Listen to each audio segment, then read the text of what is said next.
தந்தை, மகன், தூய ஆவியின் பெயராலே ஆமேன். மூவொரு கடவுளுடைய அருளும் ஆசீரும் பாதுகாப்பு வழி நடத்துதலும் உங்களோடு இருப்பதாக. ஆகஸ்ட் மாதம் 6ஆம் தேதி இயேசுவின் உருமாற்ற விழா. லூக்கா நற்செய்தி அதிகாரம் 9 வார்த்தைகள் 28 36 முடிய. இயேசுவின் உருமாற்றம் நம்முடைய உளமாற்றத்திற்கு அழைப்பு விடுக்கின்றது. அன்பு சகோதரமே, ஒவ்வொரு வருடம் தவக்காலத்தினுடைய 2வது வாரத்தில் இந்த இயேசுவின் உருமாற்ற நிகழ்வு நமக்கு நற்செய்தியாக கொடுக்கப்பட்டிருக்கும். எதற்காக தவக்காலத்தின் துவக்கத்திலே இந்த நற்செய்தி கொடுக்கப்படுகிறது என்று சொன்னால், இந்த தவக்காலம் நம்மை எதற்கு வழிநடத்த வேண்டும்?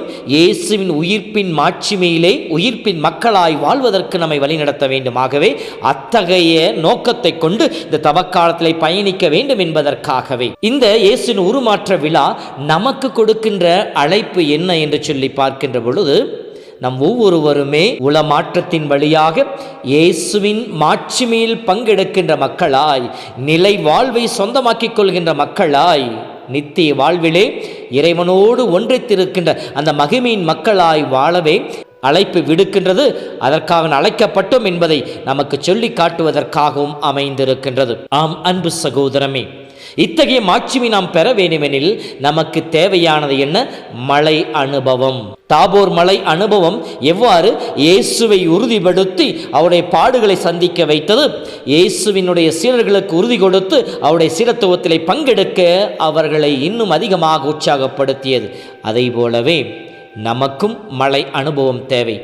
எந்த மலை அனுபவம்? கல்வாரி மலை அனுபவம். அது எப்படி கிடைக்கும்?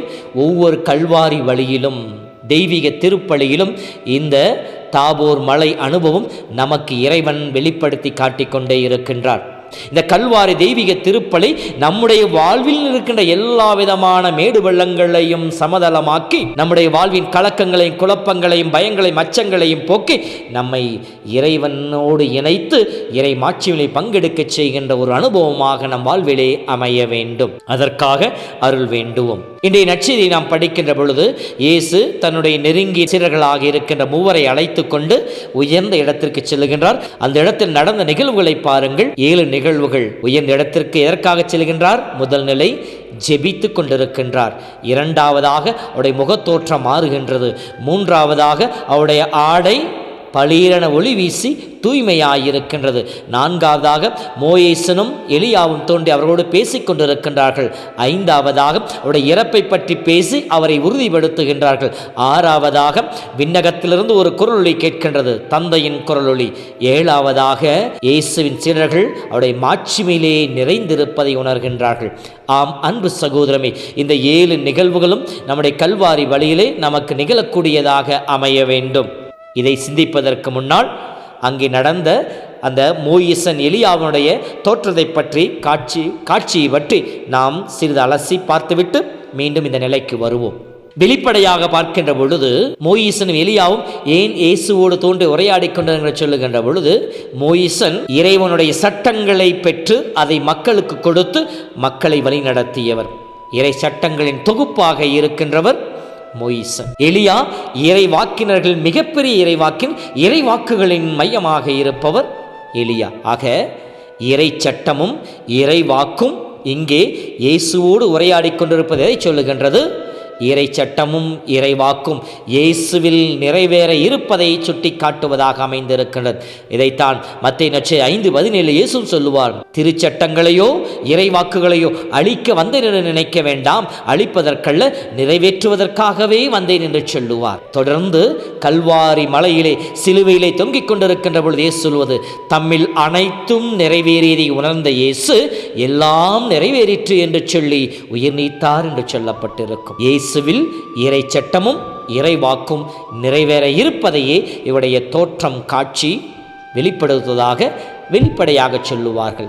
2வதாக விடுதலை பயணங்கள் 3ஆம் அதிகாரத்தை படிக்கின்ற பொழுது, எகிப்திலிருந்து தப்பி ஓடி வந்த மோசே தன்னுடைய மாமனாருடைய ஆடுகளை ஒரேபு மலையிலே மேய்த்து கொண்டிருப்பார். அப்பொழுது அங்கே எரி முச்செடியின் நடுவிலே ஒளி பிளம்பிலே கடவுள் அவருக்கு காட்சி கொடுத்து அவருடைய பணியினை சொல்லி காட்டுவார். மீண்டும் எகிப்துக்கு போ, என் மக்களை அழைத்து வர வேண்டியனுடைய பணி என்று சொல்லி அவருடைய பணியினுடைய நிறைவை சொல்லி காட்டுவார். 1 அரசர் புத்தகத்திலே 19-20 அதிகாரங்களை படிக்கின்ற பொழுது ஜெசபேல் அரசிக்கு பயந்து கொண்டு எலியா ஓடுகின்ற பொழுது சீனாய் மலையிலே கடவுள் எலியாவுக்கு காட்சி கொடுப்பார். எப்படி இடி முழக்கத்தின் நடுவிலே தொடர்ந்து தீ பிளம்பு வரும், அதைத் தொடர்ந்து மெல்லிய காற்றின் வழியாக கடவுள் மோய்சனோடு பேசுவார். இங்கே தாபோர் மலையிலே இயேசுவும் இயேசுவின் சீடர்களும் தெளிவை பெற்று மகிமையில் நிலைத்திருந்தார்கள் என்று சொல்லப்படுகின்றது. இந்த 3 நிலைகளிலும் மோயிசனுக்கு அவருடைய பணிவாழ்வினுடைய சாராம்சம் கொடுக்கப்படுகின்றது. எலியாவிற்கு மீண்டும் இறங்கி போ, இஸ்ராயலுக்கு புதிய அரசனை திருப்பொழிவு செய், உனக்கு பின் எலிசாவை உன்னுடைய தொடர்ச்சியாக இறைவாக்கினாக ஏற்படுத்து என்கின்ற அவருடைய பணியினை தொடர்ந்து செய்வதற்காக அவரை உந்தித் தள்ளுகின்ற பலனை கொடுத்தது. தாபோர் மலை அனுபவம் இயேசுவுக்கு தன் பாடுகளை சந்திப்பதற்கு முன்னால் அவருக்கு திடப்படுத்துவதாக, உறுதிப்படுத்துவதாக இருந்தது. நம்முடைய வாழ்விலே வருகின்ற பொழுது இந்த தாபோர் மலை அனுபவம் நமக்கு சொல்லுகின்ற பாடம் என்ன என்கின்ற பொழுது, ஒவ்வொரு கல்வாரி வழியிலும் இந்த தாபோர் மலையில் நிகழ்ந்த அந்த நிகழ்வுகள் நடக்க வேண்டும். எப்படி 6 நாட்களுக்கு பின் இயேசு தன் சீடர்களை அழைத்து கொண்டு உயர்ந்த மலைக்கு செல்கின்ற சொல்லப்படுகின்றது.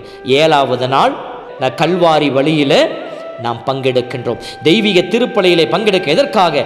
ஜெபிக்க வருகின்றோம். ஜெபிக்க செல்கின்ற பொழுது இயேசுவின் மனநிலை எப்படி இருந்தது? சீடர்கள் மனநிலை எப்படி இருந்தது? இயேசுவின் மனநிலை ஒரு கலக்கமுற்ற நிலையிலே, எப்படி இந்த இறப்பை சந்திக்கப் போகின்றேன் என்கின்ற ஒரு வகையான கலக்கமுற்ற நிலையிலே இருந்தது.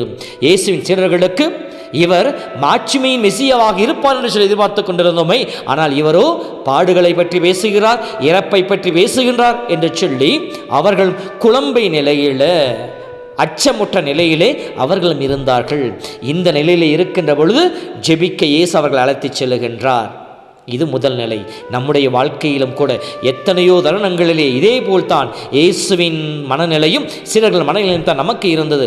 கலக்கங்கள், குழப்பங்கள், பயங்கள், பலவீனங்கள், வாழ்வின் நிலைகளை கண்ட அச்சங்கள், இப்படி நாம் தடுமாறிக்கொண்டிருக்க நேரத்தில் கல்வாரி மலையை நோக்கி, இந்த கல்வாரி திருப்பலியை நோக்கி நாம் வருகின்றோம். எதற்காக? ஜெபிப்பதற்காக. ஜெபம் என்பது என்ன? தந்தையோடு உறவாடுகின்ற நிலை, தன் நிலையை கடவுள் கரங்களை கொடுத்து கடவுளுடைய வெளிப்பாட்டை பெற்றுக்கொள்கின்ற நிலை.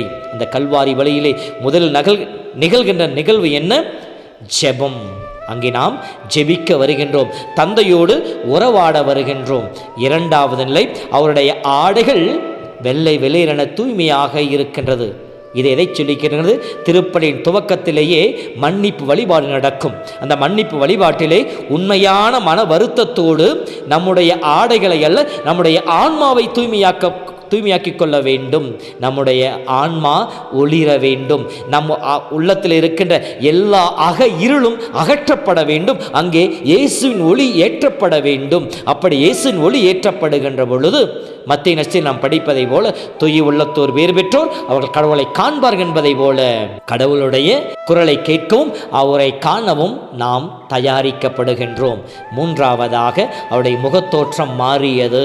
எப்பொழுது அவருடைய முகத்தோற்றம் மாறியது? ஜெபித்து கொண்டிருக்கின்றது. நம்முடைய வாழ்விலும் கல்வாரி வழியிலே வருகின்ற பொழுது ஆண்டவரை சந்திக்க நம் உளப்பாங்கு தயாராகின்ற பொழுது நம்முடைய முகத்தோற்றம் அந்த கலக்கம், குழப்பம், பயம் அனைத்திலுமிருந்து ஒரு வகையான தெளிவை கொடுக்கக்கூடியதாக அமைந்திருக்கும்.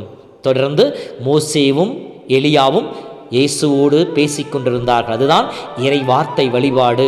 பழைய ஏற்பாட்டிலே ஒரு நிகழ்வு, புதிய ஏற்பாட்டில் ஒரு நிகழ்வு என்று சொல்லி, முதல் வாசகம், 2ஆம் வாசகம், நற்செய்தி வாசகம் என்று சொல்லி நம்மோடு கடவுள் பேசுகின்றார். இறைவனுடைய திட்டத்தை நமக்கு வெளிப்படுத்துகின்றார்.